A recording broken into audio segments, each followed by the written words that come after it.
So China got a great deal. They got a great deal here. Talk about savings. Yes. 10 billion. China saved $10 billion by buying cheap oil from countries that have been sanctioned. That's just China. So you've got Russia, you've got Iran, and you've got Venezuela, all have sanctions on them when it comes to oil. Certain countries just aren't going to give a damn. They're not. And they're not the only one. China basically, scooping up Russian oil supplies. India as well. South Africa. Again, this is the overall futility on, sanctions on commodities that countries need and want. They're gonna buy them. They're gonna get them. It ends up being a big waste, quite frankly, and that's where we're at in this situation.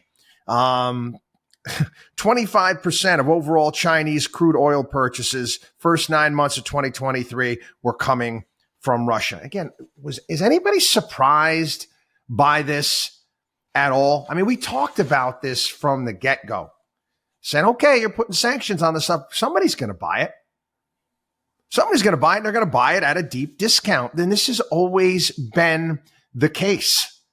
I've gone back to, remember the Clintons, Bill Clinton's, one of his fundraisers and buddies. I remember Denise Rich and her husband, Mark Rich. Remember him? He was the one that was pardoned when Clinton was on his way out the door. He was in trouble for trading Iranian oil out of Switzerland, and that's where he lived. He ended up getting pardoned. Again, you put sanctions on Cuba, okay? What happens? They're not really, they don't really sell anything. I mean, they're not selling oil or anything. Yeah, they exported sugar for a long period of time, but that business is a disaster. What good is it actually going to do?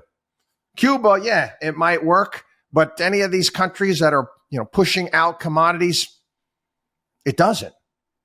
It doesn't. People want them. They will strike a deal. WatchDog on WallStreet.com.